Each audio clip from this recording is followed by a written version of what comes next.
کا لیٹر آپ کے بیٹے کو دکھا کے آپ نے 10 منٹ میں روڈ بند کر لی. اس طریقے سے پاکستان پیپلز پارٹی کی تاریخ پوری دنیا جانتی ہے. یہاں پہ جتنی بھی پولیٹیکل پارٹیز ہے، مسلم لیگ نون کی جتنی بھی لیڈرشپ ہے، اس نے ہمیشہ جو ہے جب بھی ان کو ہتھکڑی لگی ہے، جب بھی وہ جیل گئے، مریم نواز جیل گئی ہے، ہماری بھٹو صاحب پھانسی پہ چڑھے، اور یہاں پہ ہمارے جتنے بھی یہاں پہ جو ساتھی بیٹھے ہیں، انہوں نے سالہ جو ہے وہ جیل کاٹا ہے. اور میں یہاں پہ سردار اختر جان مینگل صاحب کو یہ بتاتا چلوں کہ آپ نے اس وقت دھرنا کیوں نہیں دیا جب ادیت تالپور کو عمران خان کی حکومت میں جیل میں ڈالا گیا. اس وقت وہ بھی ایک بلوچ عورت تھی، وہ تو نہ کسی دہشت گرد کو سپورٹ کر رہی تھی، مہرنگ تو دہشت گردوں کو سپورٹ کر رہی ہے، ان کی ایک وائس بنی ہوئی ہے.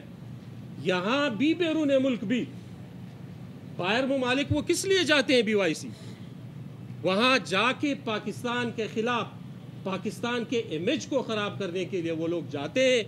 اور پیپلز پارٹی موجودہ حکومت جس طریقے سے جتنی عزت و احترام سے ہم نے اختر مینگل صاحب کو انگیج کیا، آج تک کسی نے نہیں کیا. ہماری خواتین، ہماری بہنیں احترام کے ساتھ وہاں گئی. کہاں ہے بلوچی روایات؟ ان خواتین کا احترام کہاں ہے؟ کون سی پولیٹیکل پارٹی، کون سا بلوچ لیڈرشپ اس کے پاس نہیں گیا؟ اگر آپ نے سیاست کرنی ہے تو ان چیزوں پہ اب سیاست نہیں ہو سکتا.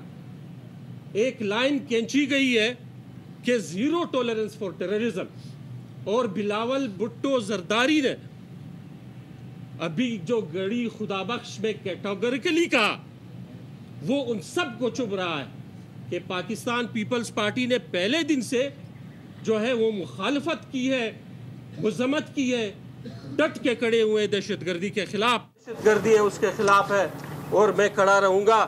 تو ہم مذمت کرتے ہیں اس طرح کی چیزیں، اس طرح کی ہرزہ سرائی، اس طرح کا زبان ہماری روایات میں شامل نہیں ہے. ہم پھر بھی ادب و احترام سے اختر جان مینگل صاحب کو یہ کہتے ہیں کہ آپ اپنی سیاست کریں، پرفارمنس کی بنیاد پہ کریں، ایک جمہوری سیاست کریں، وہ آپ کا حق ہے. آپ جمہوری احتجاج کریں، وہ آپ کا حق ہے، آپ نے جتنے دن بھی کرنا ہے. لیکن اس طریقوں سے حکومت کو بلیک میل کرنا، یہ حکومت بلیک میل نہیں ہوگی. ان چیزوں سے گورنمنٹ اپنی ریٹ اسٹیبلش کرے گی ہر صورت میں، تاکہ امن و امان حکومت کی ذمہ داری ہے. اور حکومت انشاءاللہ بلوچستان کے لوگوں کو ہم یہ انشور کراتے ہیں کہ انشاءاللہ ہم امن و امان قائم رکھیں گے، اور جتنے بھی روڈز ہیں جو بلاک ہوتے ہیں وہ ہم کھولیں گے، اور بلوچستان میں امن و امان بحال ہو. کوئی سوال؟ Thank you. ایک ایک کر کے بھائی ایک